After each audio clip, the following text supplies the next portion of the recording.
Kalau mau tepuk tangan yang keras.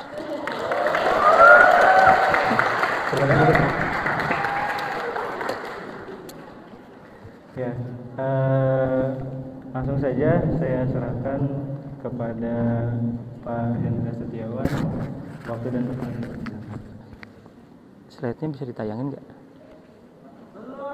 Bisa slide. Oke. Assalamualaikum warahmatullahi wabarakatuh.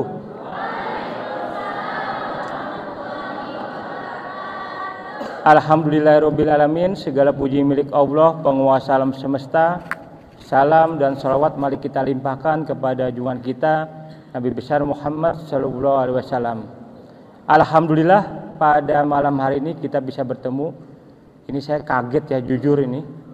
Tapi sebelum saya mulai, saya berharap ini mungkin susunan yang pihak Mas Santri ya.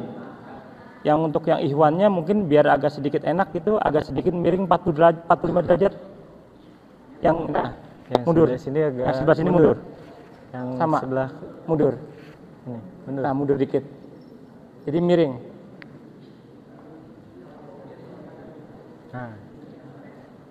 Nah, lebih enak kan? Kalau yang itunya biar aja. Ya, yang ini. Oke ya. Saya sungguh terkejut ya ketika dapat undangan dari panitia. Saya kira itu pesertanya itu paling banyak 30 orang. Tapi subhanallah ini yang datang kayaknya 500 mungkin ada ya. Nah, apalagi ini acaranya di malam minggu. Malam minggu luar biasa nih, malam yang penting nggak? Penting nggak malam minggu nih? Hah? Atau enggak? Biasa aja, luar biasa ini. Ngaji ya? Soleh banget ini. Ini tingkat 1 semua berarti ya?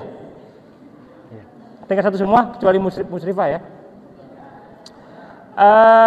Saya rumahnya dekat sebenarnya, di belakang di belakang asrama putri. Jadi rumah saya itu di belakang pas di asrama putri, di belakang dekat tower kan, tower air ya. Rumah saya dekat situ. Jadi saya terakhir ke sini, terakhir ke masjid ini itu sebelum Covid. Dulu saya suka sering sekali Jumatan di sini. Tapi karena Covid saya nggak pernah sholat di sini lagi, baru ke sini lagi berarti 3 tahun kemudian. Alhamdulillah. Nah, teman-teman sekalian, saya manggil teman-teman ya biar kelihatan masih muda nih. Saya usianya sekarang udah 47 tahun, tapi saya teringat ketika pertama kali masuk kampus. Saya satunya kebetulan 2 kali ya, di Unsud Purwokerto dan di UGM. Kenapa? Kurang dekat. Gini. Gimana sih? Oke. Saya tuh sampai sekarang masih teringat. Pas awal-awal masuk kuliah gitu. Nah, tapi teman-teman udah sini sudah mungkin sekitar 8 bulan, 6 bulan ya. Saya dulu posisi saya tuh ada di sana, menghadap ke sini. Sekarang takdir Allah, saya menghadap ke sana. Mudah-mudahan nanti ikhwan awas sekalian itu setelah lulus bisa menghadap ke sana lagi. Insya Allah ya.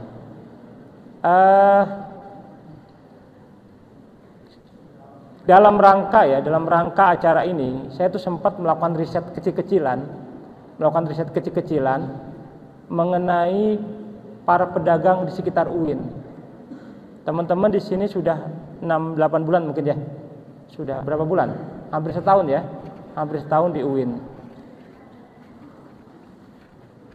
Perlu teman-teman ketahui ada satu masalah ya di umat Islam Indonesia. Umat Islam Indonesia ini itu jumlahnya mayoritas, hampir 90%. Tapi ekonomi itu dikuasai sama umat lain. Menurut JK dan menurut Forbes ya, dari 10 orang terkaya di Indonesia hanya 1 yang muslim dan 9-nya non muslim. Tapi dari 100 orang miskin di Indonesia, 90%-nya orang Islam, 10%-nya orang non-Muslim. Ini keprihatinan yang luar biasa. Di negara lain terjadi kesenjangan. Saya ingin memotivasi teman-teman sekalian dulu ini sebelum saya mau mulai acara seminar ini. Saya ingin memotivasi dulu. Di negara lain terjadi kesenjangan, tidak hanya di Indonesia. Di negara lain, nggak apa-apa ya, saya ngomong apa adanya di masjid ini. Di negara lain, yang kaya orang non-Muslim, tapi yang miskin juga orang non-Muslim. Di Amerika, itu yang kaya orang non-Muslim. Saya mau nyebut agama takut jadi sara di sini. Di India, yang kaya orang Hindu, yang miskin juga orang Hindu. Tapi kenapa di Indonesia yang kaya orang non-Muslim, tapi yang miskin orang Muslim? Ini teman-teman tergugah nggak dengan hal ini? Tergugah atau cuman diam aja ini? 9 dari 10 percetakan Al-Quran di Indonesia itu yang punya non-Muslim. Karena saya penerbit Al-Quran, jadi saya tahu 9 dari 10 percetakan, sekali lagi ya, 9 dari 10 percetakan Al-Quran di Indonesia itu milik non-Muslim. Jadi ketika kemarin Ramadan banyak yang beli Quran, kira-kira yang kaya siapa ujungnya? Ini keprihatinan. Saya sangat prihatin, tapi usia saya udah segini. Ketika saya masih muda, ketika ditanya cita-citanya apa? Seperti nggak ada tanpa batas. Cita-citanya jadi presiden, saya ingat banget itu. Tapi setelah lulus kuliah dengan perkembangan, pengalaman dan sebagainya, mulai luntur. Makanya kalau mahasiswa-mahasiswa yang ada di sini, cita-citanya cuma segini, apalagi nanti setelah lulus. Jadi teman-teman cita-citanya harus tinggi. Melihat fenomena dan masalah ini, saya ingin menggugah teman-teman sekalian, karena mumpung yang datang banyak nih. Bayangkan, dari 100 orang miskin di Indonesia, 90%-nya pasti orang Islam, 90-nya. Tapi dari 10 orang terkaya di Indonesia, hanya 1 yang Muslim. Padahal ini negeri kita penduduknya 90%. Masa kita nggak menikmati kue pembangunan? Nah, itu makronya. Sekarang, wah Pak Hendra, saya masih mahasiswa, saya kemampuannya terbatas. Apa yang bisa saya lakukan? Saya nggak tahu di sini, jangan-jangan di sini semuanya anak orang kaya semua. Bener nggak? Amin. Kalau senyum berarti enggak ya? Iya. Kita ini sama, saya sama. Bapak saya pegawai pos. PNS. Zaman dulu namanya PNS. Sekarang pegawai BUMN. Bukan orang kaya juga. Sehari makan sekali dulu saya waktu kuliah di Jogja. Saya adik kelasnya Anies Baswedan. Dulu sering ketemu. Tapi beliau ketika saya masuk, beliau kuliah di Amerika. Nah, alhamdulillah, takdir Allah. Ketika muda, ketika masih seumuran gini, kita makan sekalipun kuat. Hujan-hujanan, tidurnya juga mungkin 2 hari, kerja keras untuk cari tambahan, itu masih kuat. Tapi sekarang kemana-mana, saya pasti bawa tolak angin kalau keluar kota. Istri saya pasti menyediakan press-care sama tolak angin. Dulu, ketika masih seusia teman-teman sekalian, saya naik truk dan nggak pakai jaket gitu. Sekarang ini pakai jaket. Bayangkan, rumahnya pada di belakang UIN. Naik motor tadi pakai jaket. Dulu kita nggak pakai jaket, nggak apa-apa. Jadi usia itu tidak bisa menipu. Kalau teman-teman sekarang cita-citanya masih tinggi rendah segini, waduh, apalagi nanti. Jadi kalau punya keinginan sekarang dilakukan, harus sekarang dilakukan, karena nanti kedepannya makin lama makin takut. Oke, sekarang saya mau bicara soal mikronya. Pak Hendra, saya ini nggak punya apa-apa, kecuali yang orang kaya, saya nggak komentar ya. Saya nggak punya apa-apa. Saya ceritakan sesuatu yang cerita menarik ini. Bisa di-share di ininya presentasi saya, panitia. Nah, saya ini berdasarkan apa yang teman-teman lihat, yaitu para UKM di sekitar UIN. Saya menyarankan kita mulai dari hal kecil, tiga konsep itu. Mulai dari hal yang kecil, mulai dari yang sederhana, dan mulai dari hal yang mampu. Next. Saya ini ternyata matanya udah mulai ini ya. Itu bisa digeser. Biar bisa saya baca. Bisa digeser nggak?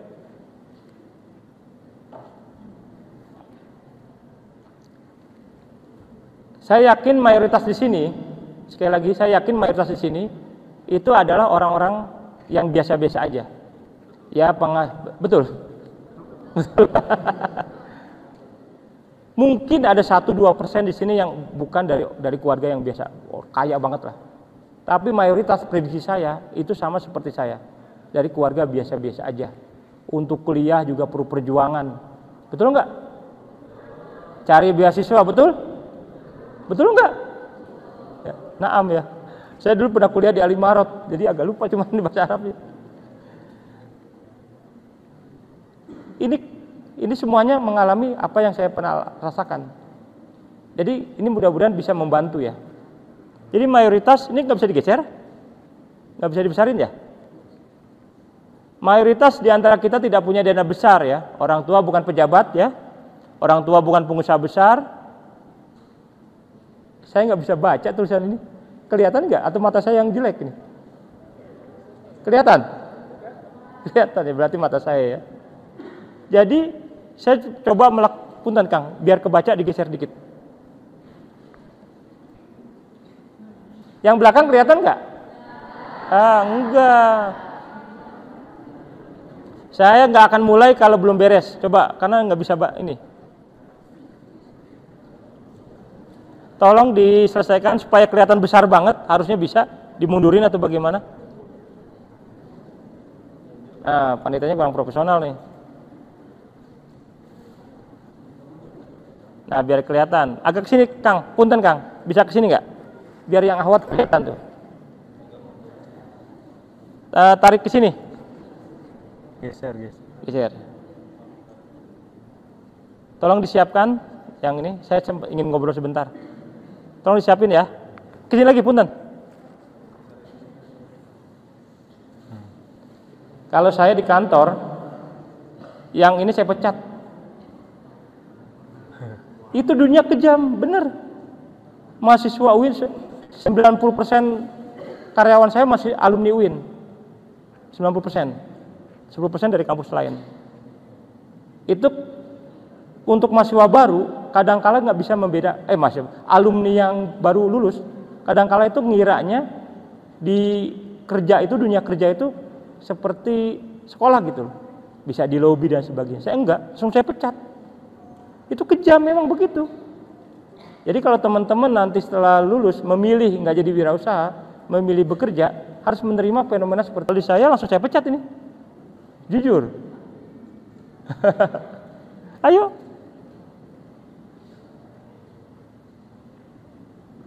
Belum siap?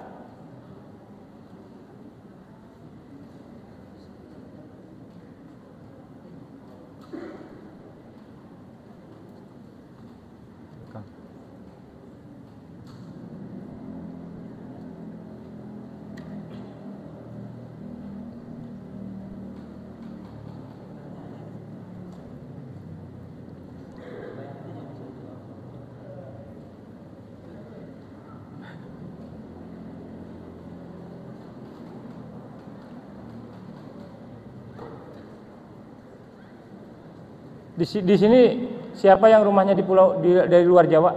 Ada? Dari luar Jawa, paling jauh mana? Papua? Siapa yang Papua? Serius? Kok wajahnya nggak kayak Papua sih?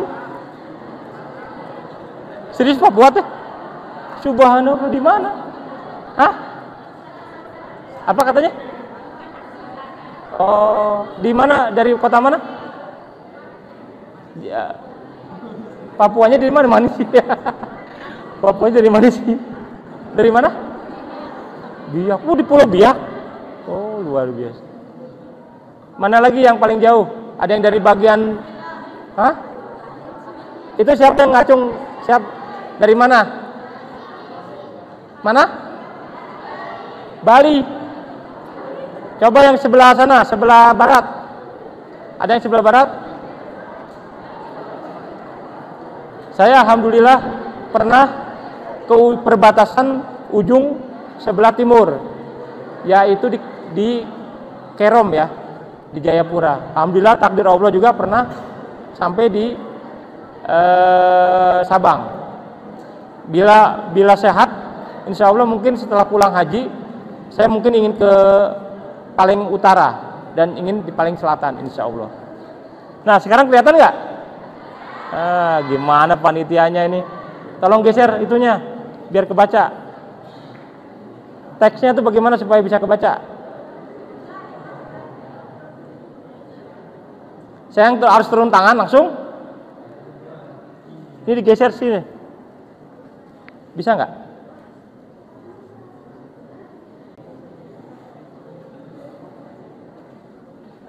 Materinya mereka bisa lihat di grup nanti.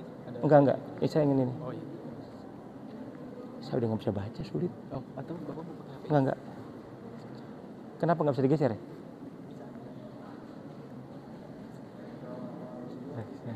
Nah, jelas nggak? Jelas nggak? Jelas ya. Oke, saya melakukan riset kecil-kecilan pasca COVID ke para pedagang sekitar UIN Bandung. Mereka ini sangat terdampak dengan wabah COVID. Teman-teman sekalian, kayaknya tahun 2020 berarti ketika itu kelas 1 SMA ya, betul ya? Itu COVID yang luar biasa. Jadi begini, tahun 2019 di bulan Desember, semua perusahaan-perusahaan, termasuk perusahaan saya dan perusahaan-perusahaan besar lain, itu melakukan rencana kerja untuk 2020. Semuanya target, mayoritas targetnya pasti naik, omset naik, laba naik, dengan asumsi semuanya lancar dan sebagainya. Tapi takdir Allah, tiba-tiba di bulan Maret terjadi wabah COVID yang luar biasa. Itu bagikan, kalau teman-teman sadari, itu bagikan mobil berkecepatan 200 km per jam direm mendadak. Kira-kira apa yang terjadi?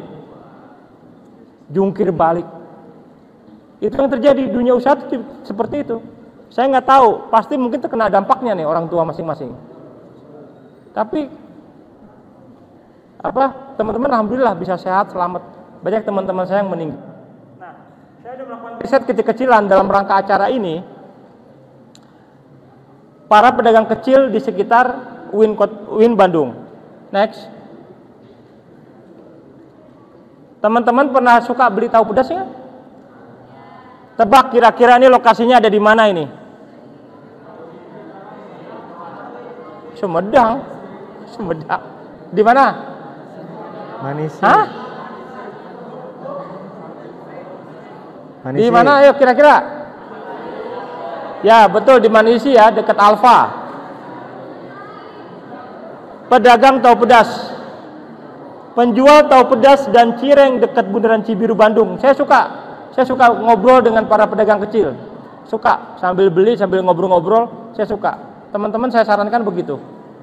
Ngobrol-ngobrol gitulah. Kalau kita beli biasanya mereka terbuka.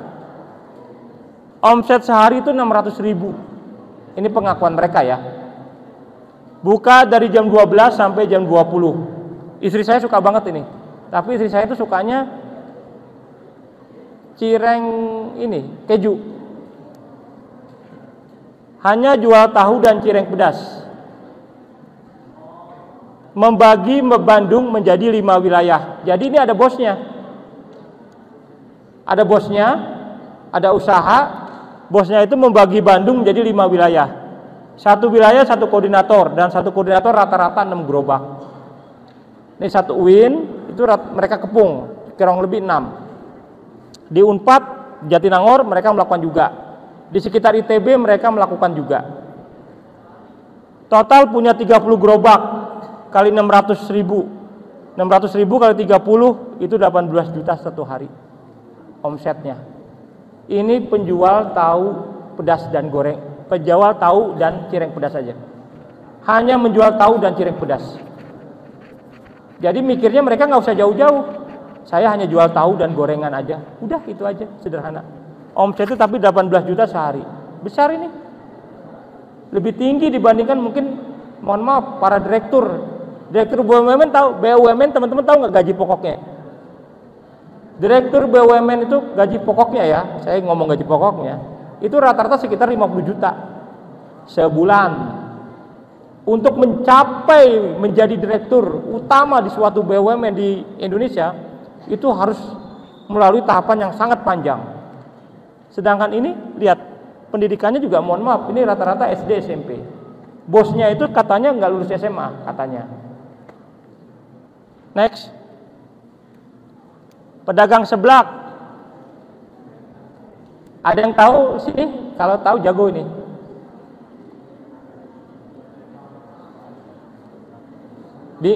Karena banyak sekali yang jualan seblak ya.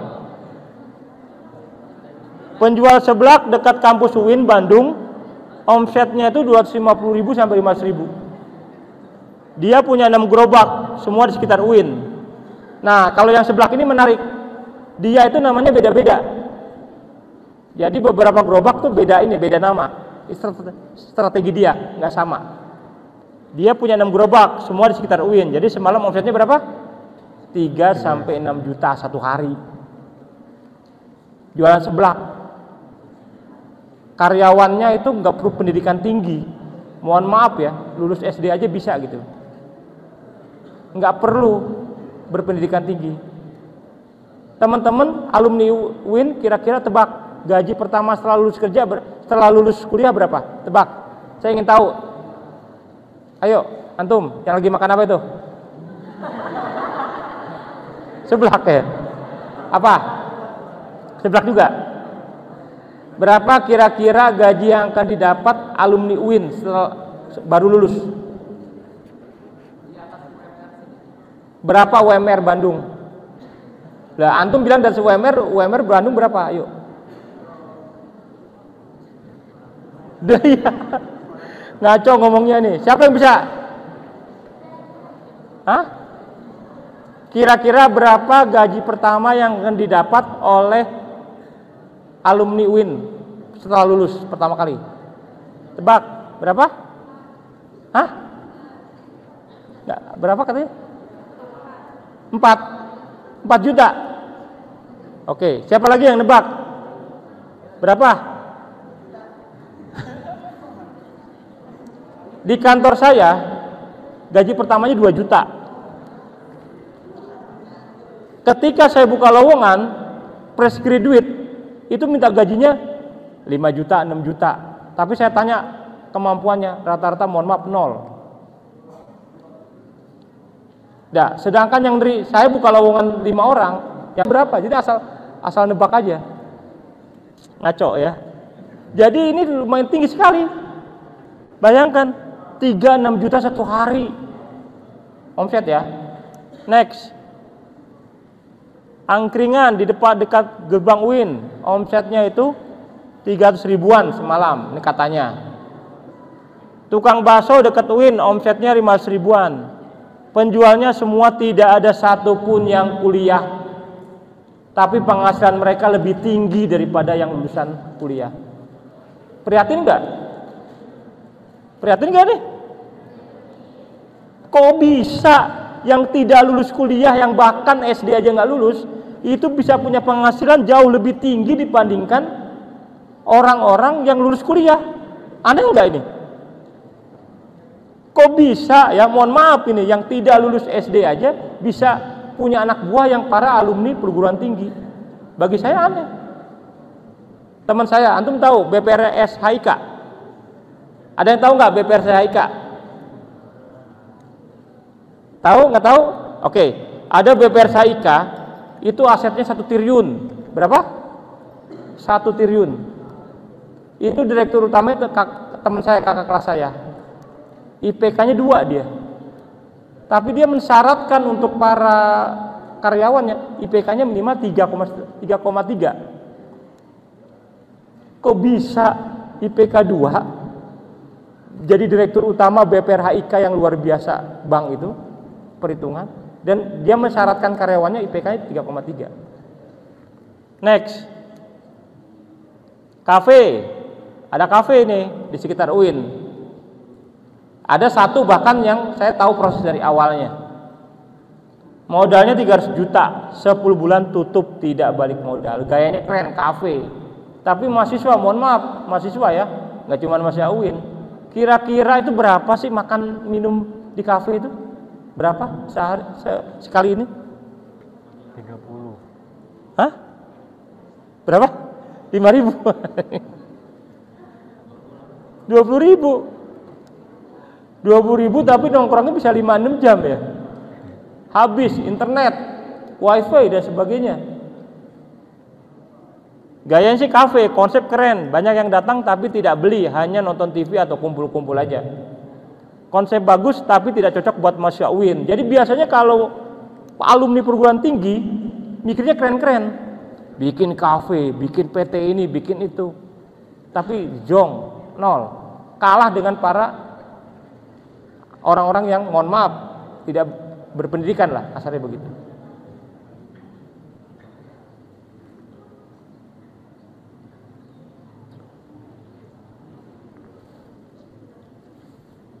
Tadi pagi saya sama istri saya jalan-jalan pagi-pagi, habis sholat subuh jalan-jalan ke atas, makan beri serabi kita di atas ya, di Jalan Desa Cipadung. Saya ngamatin, luar biasa nih, rame sekali nih, jual serabi aja rame sekali. Saya di sana sekitar setengah jam. Saya ngitung selama setengah jam itu berapa orang yang datang dan berapa perkiraan omsetnya. Prediksi saya itu sehari 2 juta itu. Dan itu dia hanya dari habis subuh sampai kira-kira jam 9. Dia hanya jual serabi. Serabi itu ada yang serabi emang unik di Bandung nih. Serabi itu harusnya asin, tapi di sini dibikin manis. Ada coklat, ada keju, terus ditambah telur, ditambah oncom, ditambah apa lagi? Cabe ya. Terus tambah gorengan. Itu saat perkiraan saya nggak nanya, tapi saya ngitung selama setengah jam itu, kurang lebih itu penghasilannya kurang lebih sehari 2 juta itu. Nggak perlu keren-keren, nggak perlu konsep-konsep, tidak perlu proposal, tidak membutuhkan kelayakan, apa sih namanya, kelayakan ya, uji kelayakan. Tidak perlu konsep yang keren-keren, mau jualan aja. Lihat, bedakan pola di atas dan pelajari penting. Hati-hati dalam membuat pola dan konsep dalam berbisnis. Penjualnya tidak kuliah, bahkan ada yang tidak lulus SD. Mereka ini modal awal hanya beberapa juta saja. Dengan konsep sederhana, bisnis sederhana seringkali menguntungkan. Pernah ada yang jual angkringan, saya tanya, Pak, ini modalnya berapa? Dia bilang itu modalnya 500.000. Wah, murah sekali Pak. Iya Pak, saya nggak punya uang untuk bikin gerobaknya. Jadi dia nyewa gerobak waktu itu 15.000 semalam. Kemudian yang gorengan-gorengan itu banyak yang datang nganterin, nitipin. Jadi hampir tanpa modal. Tapi dia perlu minimal 500.000. Angkringan itu. Nah teman-teman ketika di angkringan tahu nggak? Angkringan itu bahasa Jogja.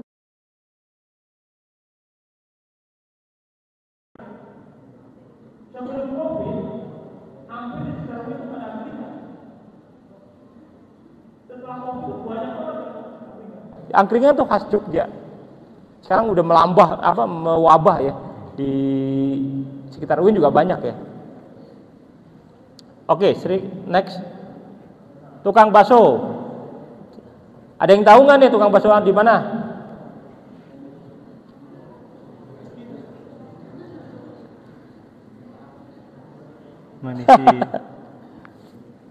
Semua foto saya udah minta izin ya. Jadi saya foto tuh nanya dulu, Pak boleh foto nggak?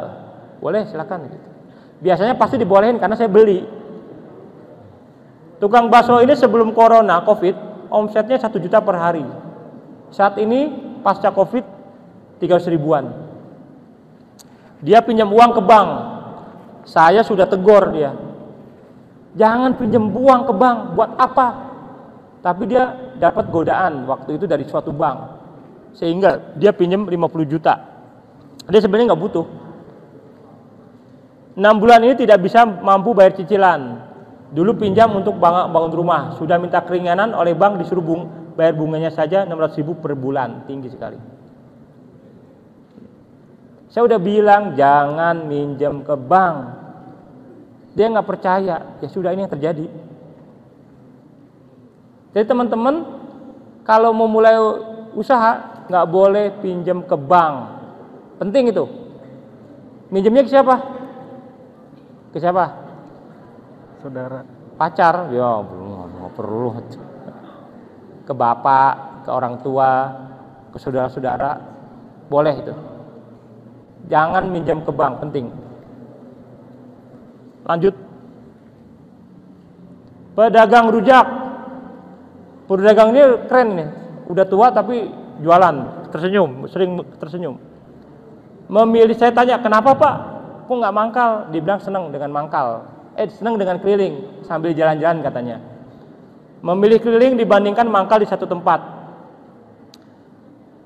Beliau sudah coba mangkal dan keliling, lebih enak keliling, tidak kesal tunggu pembeli dan badan sehat sambil jalan katanya. Sudah 16 tahun jualan rujak di Bandung. Teteh kelihatan? Ini akan kelihatan nggak? Sehari omsetnya 150 sampai 200.000. Ini pedagang rujak tradisional. Cukup Pak? Saya tanya. Alhamdulillah sudah rezeki dicukup-cukupkan. Dari jam 9 sampai maghrib setiap hari.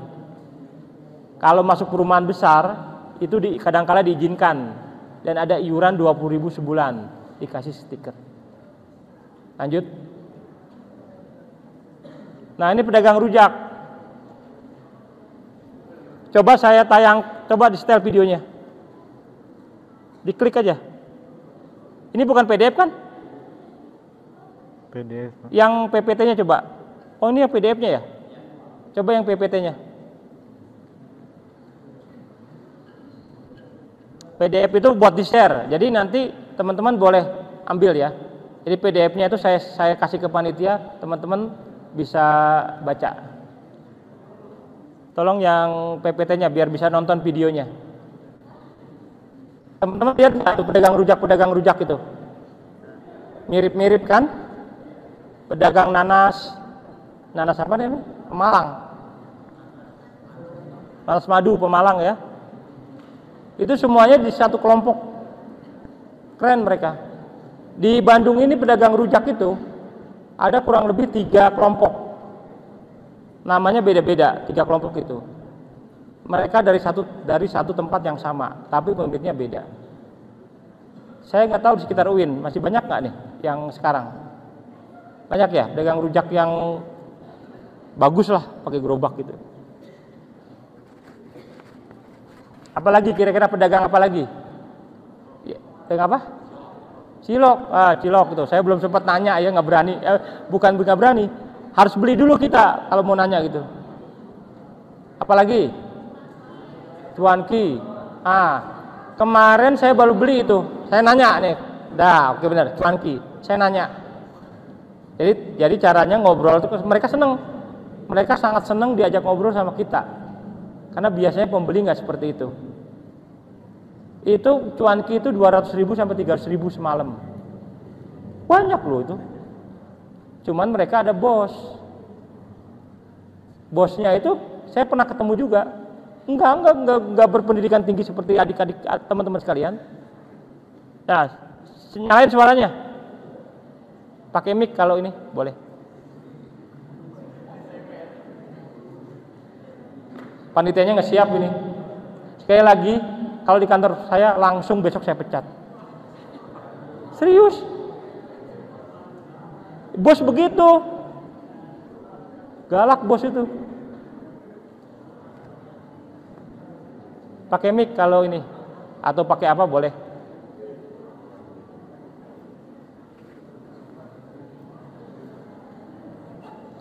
Bisa nggak?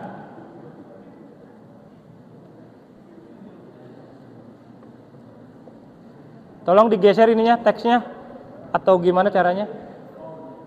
Teksnya tolong diatur ini, biar bisa kelihatan. Kang, teksnya tolong diatur. Ini nggak siap nih panitia, kalau menurut saya. Saya kalau jadi dosen langsung saya kasih nilai E itu. Jangan kuat gini. Saya IPK-nya tahu, tebak berapa IPK saya? 5 ya, 5,5 ya. Saya di UGM IPK-nya tuh 2,2. E-nya itu beberapa gitu. Sampai saya lobby ke dosen supaya E-nya tuh naik dari C. Terpaksa karena sulit banget ujiannya. Di Unsud saya 2,8. Aduh, rendah banget ya. Jadi ketika ngelamar itu pasti nggak diterima karena syarat untuk ngelamar waktu itu ya IPK-nya minimal 3. Sedangkan saya kalau pakai ijazah mana? Ijazah Unsud IPK 2,8. UGM 2,2. Wah, itu benar-benar prospek jelek lah. Untung istri saya mau nerima lamaran saya ya. Tahu prospek saya kali orang tuanya.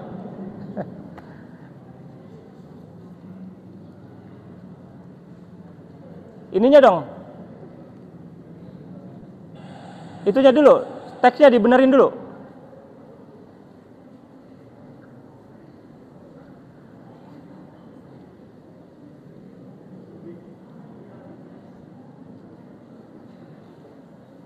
Bisa nggak nih? Jangan-jangan nggak bisa nih. Ya, nggak bisa berarti. Masa saya panggil karyawan saya, ini alumni UIN juga. Bukan PowerPoint-nya yang masalah. Orang ini sudah dicoba berkali-kali. Ya udah sebisanya aja. Di setel aja. Setel itunya, videonya. Di setel videonya.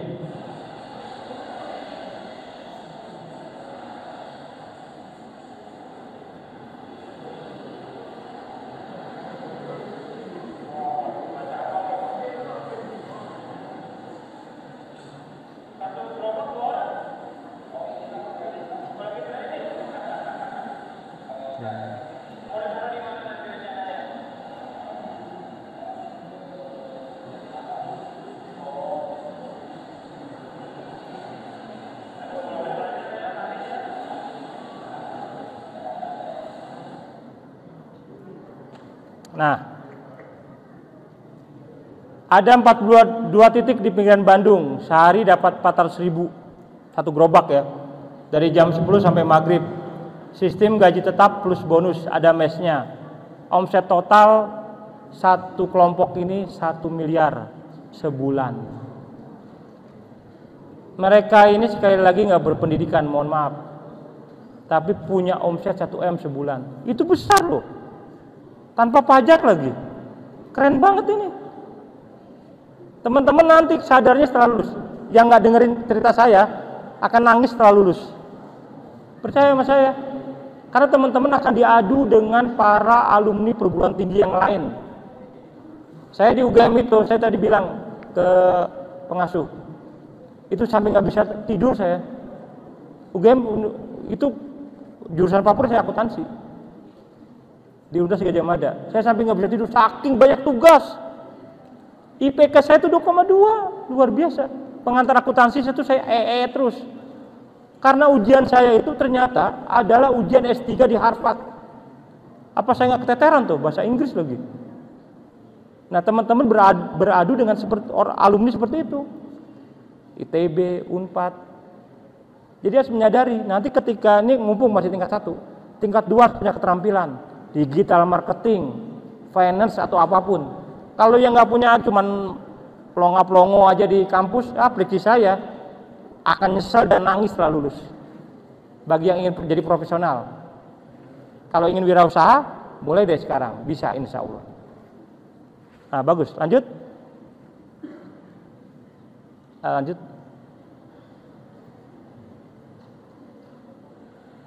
Udah cukup. Lanjut aja.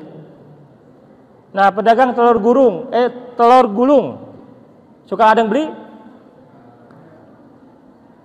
Sehari terjual 300 sampai 500 tusuk. Rata-rata 1.000. Berarti omsetnya sehari berapa? 300 sampai 500 ribu atau sekitar 10 juta sebulan. Lebih tinggi nggak dari fresh graduate? Lebih tinggi kan? Kelihatannya bisnis tidak keren, tapi cash keras, keren. Saya belajar banyak nih saya. Kalau tidak bisa membuat usaha yang besar, buatlah ratusan usaha yang kecil. Terus, lanjut. Nah, ini pedagang serba 5.000, pernah ada yang beli nggak? Pernah ketemu pakai mobil serba 5.000? Di mana belinya? Nggak, emang boleh masuk kampus? Nggak boleh kan ya? Di mana belinya? Di atas. Nah, kalau masih UKM, usaha UKM ya, usaha kecil menengah, yang penting dagang dan laku. Keren cara dagangnya ya, semua serba 5.000, luar biasa. Saya sangat sering beli, tapi jarang sekali ya, orang-orang walaupun hanya 5.000, jarang sekali belinya satu. Karena 5.000 murah banget. Semua barang kecil besar, semua 5.000. Jemput bola, keliling, dia nggak menetap. Yang kerja ini saya tanya dari Padang, bosnya juga orang Padang ya. Setiap hari keliling Bandung dari pagi sampai sore, balik ke tempat yang sama 1 bulan sekali rata-rata. Satu titik ini perkiraan barang yang laku 200 ribuan, barang yang borong banyak, dahsyat ya. Sehari bisa dapat 3 jutaan kata yang jual, berarti sebulan 90 juta, setahun 1 M, satu mobil. Dia punya 12 mobil, berarti 1 tahun berapa? 12 miliar dan tanpa pajak, luar biasa. Berpikir sederhana, tidak rumit. Jadi teman-teman kalau mau wirausaha di tingkat sekarang jangan mikir terlalu banyak, dagang aja. Jadi affiliate ke, reseller ke. Kalau nggak ada modal, berani. Saya nyarankan itu, benar. Karena mahasiswa itu tempat salah dan lupa, masih wajar. Jadi kalau salah, lupa, wajar. Tapi setelah lulus, tidak ada kalimat seperti itu. Sekarang nih mumpung masih mahasiswa, salah, lupa, gagal, itulah mahasiswa. Tapi setelah lulus, nggak bisa cerita seperti itu ceritanya. Itu akan benar-benar akan disingkirin sama masyarakat malah. Next, lanjut. Nah, bila ingin bisnis, mulai dari hal yang kecil, mulai dari hal yang mampu, mulai dari yang sederhana. Kapan? Sekarang. Belajar aja, sekarang ada internet keren. Ini semuanya pada megang HP kan? Saya tadi bicara banyak yang megang HP.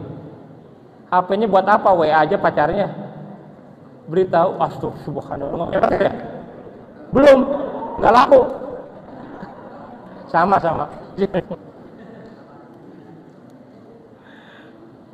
Oke. Ini internet keren banget. Zaman dulu kita dagang tuh harus door to door. Sekarang via online. Keren banget ini. Teman-teman manfaatin itu pertemanan, dunia internet, belajar dari YouTube, dari apa. Ingat teman-teman kalau ingin profesional, jadi profesional, setelah lulus akan bertemu dengan para alumni perguruan tinggi lain. Akan diadu. Ini yang laki-laki nih, makanya nikahnya telat ya. Wirausaha dari sekarang, jadi sebelum lulus sudah siap untuk nikah. Benar nggak? Bismillah ya. Mungkin itu aja pengantar ya, kita ada waktu sekitar 15 menit untuk diskusi ya mungkin ya, moderator. Mohon maaf ini karena ada kendala teknis jadi agak molor. Terima kasih. Wassalamualaikum warahmatullahi wabarakatuh. Saya nggak mau. Kalau mau tepuk tangan yang keras.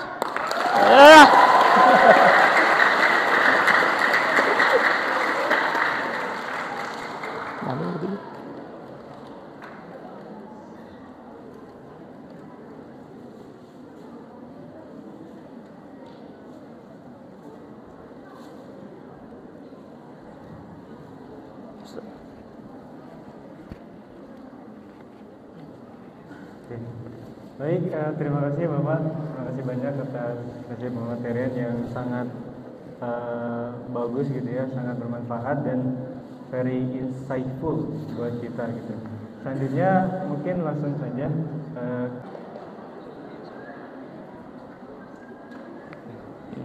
ini aja.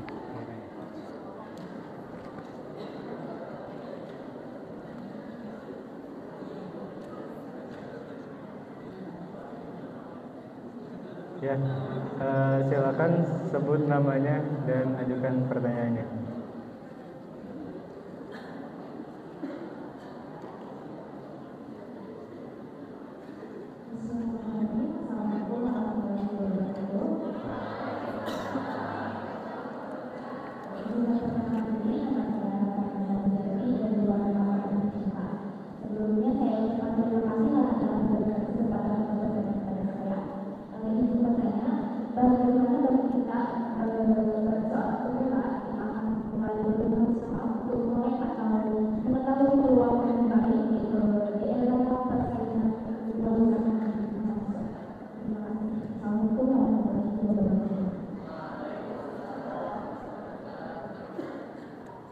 Baik, terima kasih. Boleh langsung jawab atau Kumpulin aja. Oke. Pertanyaan selanjutnya. Ya, turun dulu. Tenang. Boleh sekarang. Ini yang di depan.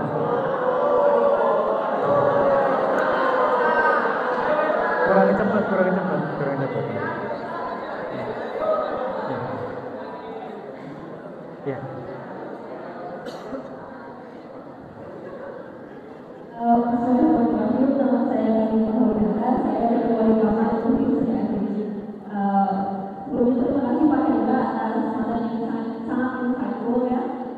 Mungkin Pak, ini pertanyaan saya berangkat dari keresahan saya, karena saya ini orangnya kalau melakukan sesuatu punya banyak banget pertimbangan, terutama ketika memulai bisnis gitu Pak. Contohnya ketika misalnya saya mencoba jadi misalnya make up misalnya, saya banyak pertimbangan banget apakah make up tersebut misalnya dia terbuat dari bahan-bahan yang aman atau tidak, apakah make up tersebut bebas dari protein free atau tidak, gitu. Apakah dia bebas dari tes pada binatang atau tidak, apakah tidak berasal dari perusahaan yang melakukan propaganda terhadap logo yang ditolak atau tidak gitu. Jadi saya punya banyak banget pertimbangan seperti itu Pak.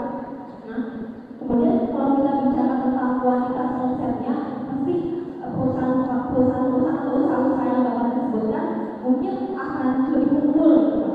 Jadi pertanyaan saya, apakah pemikiran saya atau apakah keresahan saya, pertimbangan saya untuk mementingkan kualitas dan nilai itu keliru Pak. Kemudian pertanyaan kedua, ini juga berdasarkan saran saya, apakah salah Pak ketika kita memperjuangkan IPK tinggi di universitas itu Pak? Karena bukan yang mau sombong ya Pak ya. Kemarin saya IPK semester 1 berhasil di angka 4 gitu. Wah. Dan saya akan berkonferensi dari kan saya diminta ya teman-teman. Nah, jadi apakah salah ketika saya berusaha untuk memperjuangkan IPK saya adalah berat di angka tinggi gitu Pak? Kalau ujung-ujungnya saya akan kalah dengan mohon maaf yang IPK-nya 2 dan sebagainya gitu. Jadi solusinya bagaimana Pak? Maksudnya bagaimana cara kita biar kita bisa seimbang juga di dunia pendidikan dan kita juga bisa seimbang dalam memiliki hal yang benar. Terima kasih. Baik, masuk ke pertanyaan yang ketiga. Dari laki-laki ya. Turun dulu. 1, 2, belum. 1, 2, 3. Ya, Ilham.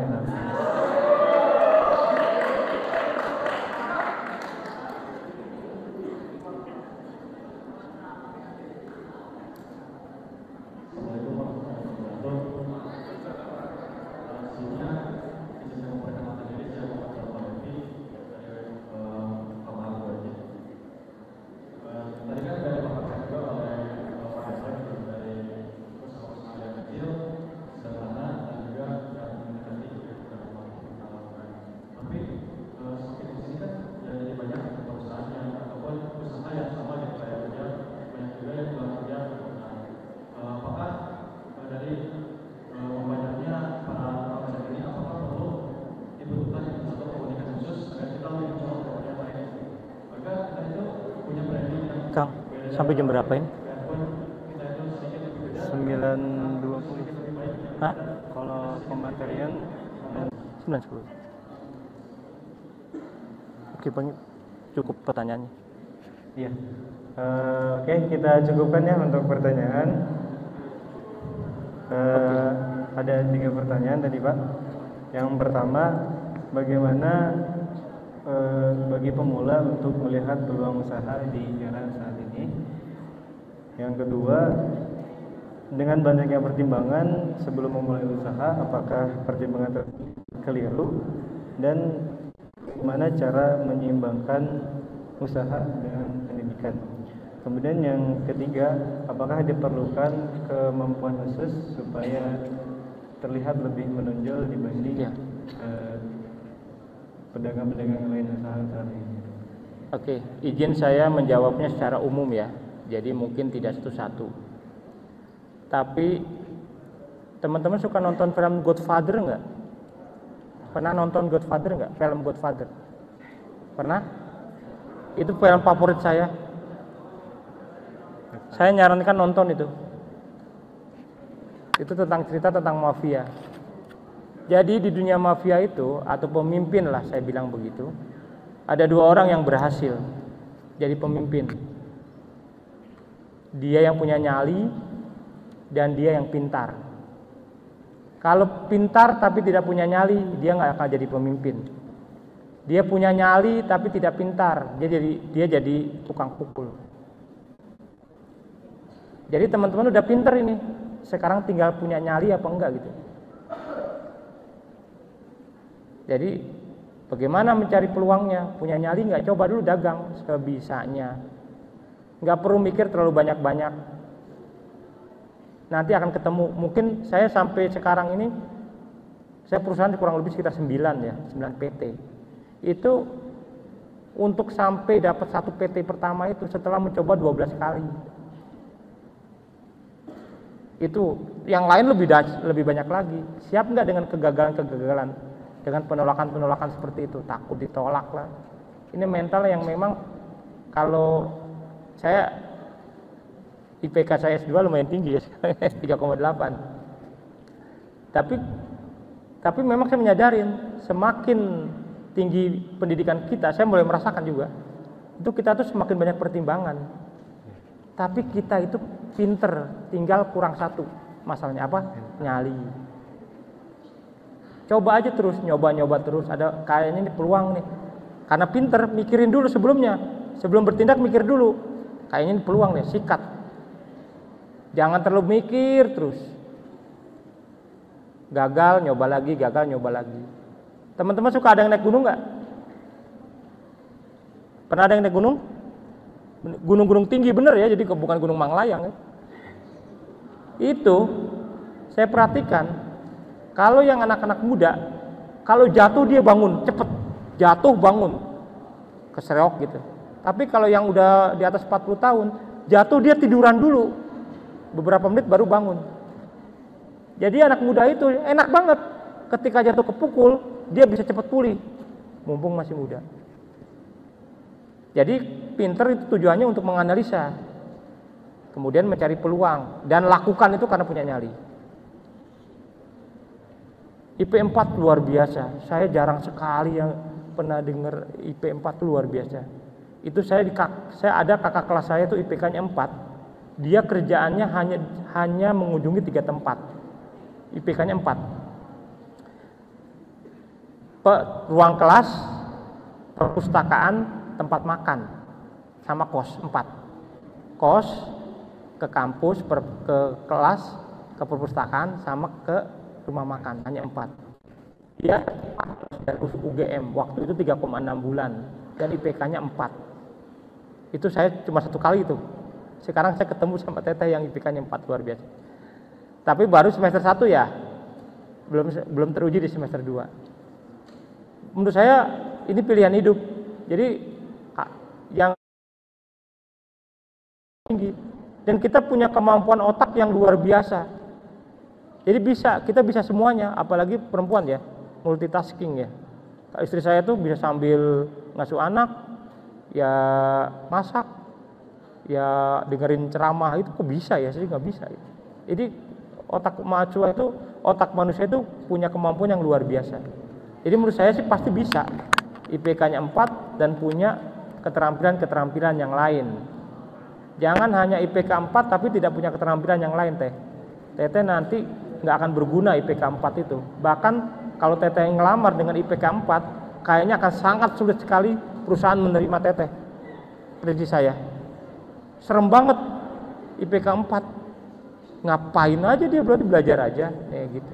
Tapi teteh punya keterampilan yang sangat sekarang itu digital marketing ya, atau yang tentang media.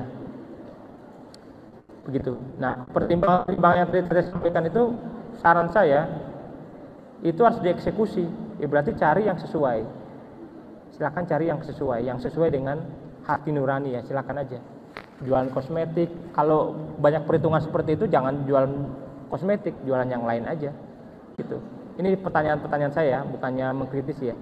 Begitu. Kalau kosmetik banyak takut ini takut itu, yang jualan yang lain aja yang sederhana. Jual baju kek, udah pasti itu. Kosmetik juga mayoritas non muslim. Repot lagi kalau ditarik ke atas. Ya, tapi kita berjuang semampu. Sedikit beda itu lebih baik dibandingkan sedikit lebih bagus. Kalau konsep jualan. Sedikit beda itu lebih bagus dibandingkan lebih baik dibandingkan sedikit bagus. Jadi rumah makan juga di rumah makan sedikit beda itu akan lebih laku dibandingkan sedikit lebih enak. Saya tanya ya, sampo anti ketombe mereknya apa? Clear, bener. Ketika teman-teman sekalian ke supermarket, ke Trans atau ke Borma, berapa banyak sampo yang teman-teman lihat? Banyak kan? Ketika memilih suatu sampo, saya nih kayaknya ada ketombe di kepala saya ingin sampo anti ketombe. Pasti teman-teman langsung menunjukkan otomatis di kepalanya satu jenis sampo. Kenapa? Karena sampo tersebut dengan berbagai macam media iklan dan sebagainya berusaha menanamkan keunikannya. Sampo ini dengan tanda kutip spesial untuk anti ketombe. Berhasil, banyak tertanam. Tidak ada yang jual sampo untuk segala macam. Ya anti ketombe, rambut patah-patah, untuk yang jilbab, untuk yang berminyak dan sebagainya. Satu aja biasanya. Dan itulah yang paling berhasil. Makanya teman-teman cukup pembeda satu aja. Pak Hendra, saya ini enggak ganteng, saya enggak kaya, saya enggak pinter, tapi saya pinter baca Quran. Itu perempuan terpesona itu, siapa tadi yang baca Quran tuh? Dalam hati mereka ini bergetar ini ketika baca Qurannya nih. Bener enggak? Enggak. Bergetar. Yang pihak perempuan juga begitu. Pak Hendra, saya bukan dari keluarga kaya, saya nggak pinter, saya nggak cantik, tapi sangat pinter nyanyi misalnya. Itu aja keunikan seperti itu. Teman-teman pasti cepat dapat jodoh itu. Sekarang mungkin belum mikir ya, karena baru semester 1. Tapi nanti lihat, pas sudah menjelang lulus, lihat aja. Karena saya punya komunitas jemput jodoh.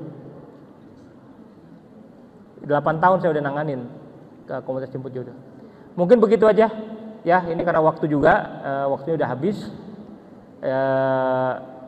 Teman-teman, ini pasti karena baru semester 1, kadang-kala nggak menyadari hal ini. Tapi nanti setelah lulus ingat perkataan saya. Karena saya udah bicara di depan Masya UIN itu udah puluhan kali. Sudah banyak, tapi sebelum Covid ya. Ini yang pertama setelah Covid. Dan banyak yang sampai sekarang itu masih interaksi sama saya. WA-WA-an, teleponan, udah pada punya anak, udah berkeluarga, ada yang di luar Jawa dan sebagainya. Silaturahmi masih terjaga sampai sekarang. Banyak yang menyadarinya setelah lulus, telat. Sekarang sadarnya. Biarin orang-orang yang lain yang nggak sadar, biarin aja. Teman-teman kalau mau unggul, ini Mahat Al-Jamiah, ini bisa unggul dibandingkan mahasiswa UIN yang lain. Biarlah mahasiswa UIN yang lain tuh nggak sadar. Begitu-begitu aja, teman-teman yang sadar. Ini kesempatan ketika yang lain banyak yang belum sadar. Kesempatan ini. Jadi kalau teman-teman ingin jadi profesional, itu harus punya keterampilan. Saya Pak Hendra, saya nggak ingin wirausaha, saya ingin kerja, nggak apa-apa. Tapi harus punya satu keterampilan. Apa saja. Penting, satu keterampilan teknis ya. Pak, saya hanya bisa diskusi itu bukan keterampilan yang berguna buat pekerjaan ya. Dan teman-teman harus sadari, dunia kerja itu dunia yang kejam. Saya gampang banget tuh mencat orang, kejam kelihatannya, tapi begitulah bos, terpaksa. Jadi kejam. Tapi kalau udah punya keterampilan, saya nggak berani mencat dia. Kenapa? Karena dia punya keterampilan yang sulit saya cari. Kalau ingin wirausaha mulai dari sekarang, semampunya, sekitarnya, cari sekitarnya. Kapan? Sekarang juga. Itu saja mungkin dari saya. Terima kasih. Wabillahi muwaffiq ila aqwamit thoriq. Wassalamualaikum warahmatullahi wabarakatuh. Baik, terima kasih banyak Bapak atas jawaban dari sesi pertanyaan. Alhamdulillah, sesi pematerian kita kali ini sudah selesai. Bagi teman-teman yang mungkin masih punya pertanyaan untuk Bapak Hendra Setiawan, bisa langsung hubungin ya Pak. Jangan. Oke. Mungkin dicukupkan saja ya untuk sesi pematerian kita pada kali ini. Izinkan saya. Bentar ya. Teman-teman, kalau punya pertanyaan teman-teman harus jawab sendiri. Pasti, karena saya sedang berhadapan dengan orang-orang pintar ya. Jadi nggak perlu WA saya, karena pasti jawabannya gitu-gitu aja, normatif. Teman-teman harus mencoba, coba dan coba. Siap, terima kasih Pak. Dan usaha yang sederhana seringkali menguntungkan. Buatlah sedikit perbedaan. Harus punya satu pembeda dan satu keterampilan. Sedikit beda lebih baik daripada sedikit lebih bagus. Bagaimana untuk memulai usaha? Itu mulai dari hal yang kecil, mulai dari hal yang sederhana, dan mulai dari hal yang kita mampu. Mungkin cukup sekian dari saya selaku moderator. Mohon maaf Bapak apabila terdapat banyak kesalahan dan kekurangan. Saya tutup. Wassalamualaikum warahmatullahi wabarakatuh.